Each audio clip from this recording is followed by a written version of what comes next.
যদি দেখেন এখনো কিন্তু ওখানে বেশ কিছু যে স্তূপগুলো রয়েছে সেই স্তূপগুলো কেটে গুলোকে উদ্ধার করা হচ্ছে এবং এগুলো দেখতে পাচ্ছেন এগুলো কিন্তু সদ্য মাটি থেকে বের করা রয়েছে। কিছু জিনিস এখনো কিন্তু মাটির মধ্যে চাপা পড়ার রয়েছে। এই যে জায়গাটা দেখছেন এটা কিন্তু সদ্য খুঁড়ে খুঁড়ে বার করা হয়েছে। কিছুটা অংশ বেরিয়ে রয়েছে, কারুকার্যও লক্ষ্য করা যাচ্ছে। দেখতে পাচ্ছেন এখানে একটা স্ল্যাবের মতো অংশ বেরিয়ে রয়েছে। এটাও কিন্তু তার মানে এর তলাতে কিছু আছে, ধীরে ধীরে খনন কার্য হলে কিন্তু বেরোবে। দেখুন, দেখে তো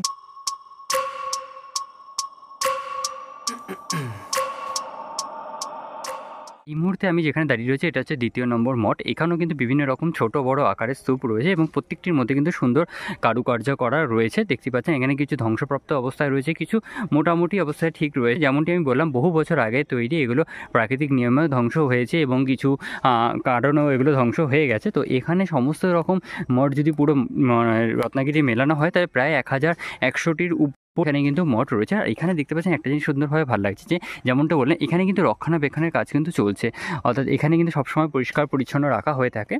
আর এই সমস্ত জিনিস মঠটি এটাও কিন্তু একটি প্রাঙ্গণ, অর্থাৎ মঠের সামনের দিকে কিন্তু এটি একটি সুন্দর প্রাঙ্গণ রয়েছে এবং ওই ভিতর দিকে আমরা যেমন দেখতে পাচ্ছি এখানেও কিন্তু একটি কোনো মূর্তি রাখা রয়েছে। তো চলুন আমরা দেখি যে এখানে কেমন মূর্তি রয়েছে। যেমন 1 নম্বর মঠে দেখলাম আমরা যে একটি সুন্দর বৌদ্ধ মূর্তি রাখা রয়েছে, ঠিক একইভাবেও কিন্তু এখানে মূর্তি সামনে একটি রয়েছে, অর্থাৎ এখানেও কোনো দেবী বা দেবীর মূর্তি রয়েছে। সবসময় মূর্তির চারপাশটা দেখুন, এই যে চলাফেরা করার জন্য কিন্তু একটি সুন্দর জায়গা রয়েছে। আর এইটি সাধারণত নাট মন্দিরের মতন থাকতো।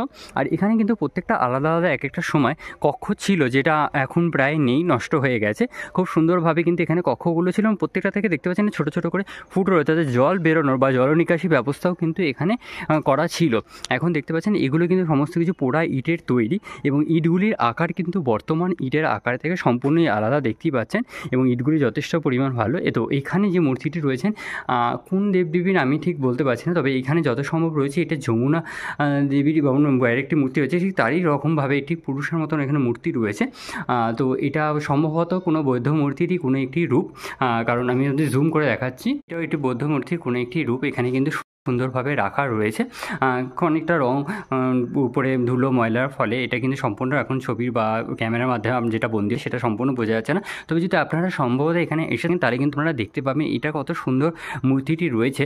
আর এর উপর দিকে কিন্তু সম্পূর্ণ যে ছাদটি রয়েছে সেটা কিন্তু অর্থাৎ এই যে পোড়ামাটির ইটটা রয়েছে এটা কিন্তু প্রায় ঢালাই আকৃতি করে রাখা রয়েছে। কিছু কিছু জিনিস কিন্তু এখানে পুনর্কার মাধ্যমে বা আবার কিন্তু পুনরাবৃত্তি করে ফিরিয়ে আনা রয়েছে।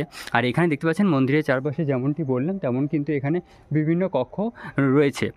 এখানে একটি সুন্দর কক্ষ রয়েছে দেখতে পাচ্ছেন, যে কক্ষের মাঝখান থেকে একটি কিন্তু সুন্দর পিলার আছে, অর্থাৎ এখান থেকে কোনো দেওয়াল বা ওয়াল ছিল যেটা এখন আর সম্ভবত নেই। আর এই পাশের দিকে যদি আসা যায় তাহলে দেখতে পাবেন এই প্রত্যেকটা কক্ষর মাঝে এখানে একটি সুন্দর জায়গা রয়েছে। সুন্দর আবার আমি কথাটা বলছি কারণ আমার সত্যিই খুব ভালো লাগছে। ঐতিহাসিক জায়গা দেখা একটা আলাদা রকমই জিনিস। এই যে পাশ দিয়ে যে রাস্তাটা চলে গেছে তার মাঝখান থেকে এটা সম্ভবত জানালা টাইপের কিছু একটা ছিল, যেখান থেকে বাইরের দিকে যে পথ সেটা কিন্তু দেখা যেত এবং এখান থেকেও জলনিকাশি ব্যবস্থা করা রয়েছে। তো এটা গেল হচ্ছে এখানে মঠের 2 নম্বর পট। আর এখানে কিন্তু যে জায়গাগুলো বন্ধ দেখছেন এটি সম্ভবত আমরা যা জানতে পারলাম এখানে জল যে নিয়ে যাওয়া হতো বা জল বা কুয়ো সেগুলো ছিল, যেগুলো সম্ভবত এখন বন্ধ করে দেওয়া হয়েছে। এবার আমরা যাব হচ্ছে মঠের একদম একটি বিশেষ আকর্ষণীয় জায়গায়। তো কোন জায়গায় কি সেটা আপনাদের বলবো, আর শুধু সম্ভবত দেখিয়ে ওই যে দূরে গাছটি দেখতে পাচ্ছেন তার সামনে একটি সুন্দর ভালো দেখার জিনিস রয়েছে। তো আমরা এখন সেখানেই যাচ্ছি। ডিটেলস সম্বন্ধে তো আপনাদের যেমন যেমন দেখছি, এখানে একটা জিনিস আমার ভালো লাগলো, এই যে জায়গাটা দেখছেন এটা কিন্তু সদ্য খুঁড়ে খুঁড়ে বার করা হয়েছে।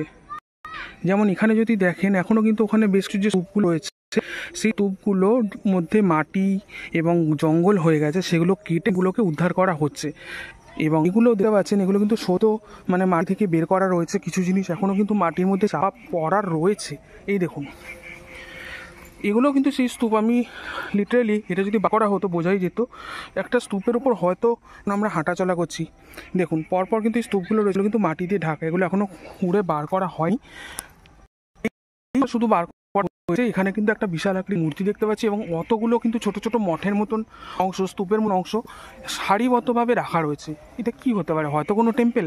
আবার এখানে কিন্তু একটা বিশাল আকৃতি গোল অংশ রয়েছে যার সামনে কিন্তু মূর্তিটা রয়েছে এবং তার সামনে ছোট ছোট 3খানা স্তূপ, 3খানা আয়তক্ষেত্র মতো অংশ রয়েছে, তার সামনে কিন্তু এই স্তূপগুলো রয়েছে।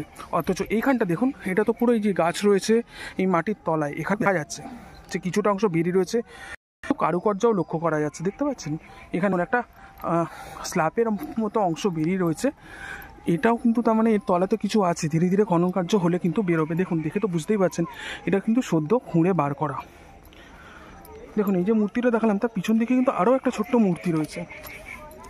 তো এবার আমরা আরেকটা অংশে চলে আসলাম। তো চলুন এটা একটু কাছ থেকে দেখি এবং আপনাদের জানাই। তো বন্ধুরা, এই মুহূর্তে কিন্তু আরও একটা স্তূপের কাছে চলে এসেছি। এটা কিন্তু বিশাল আকৃতি একটা স্তূপ।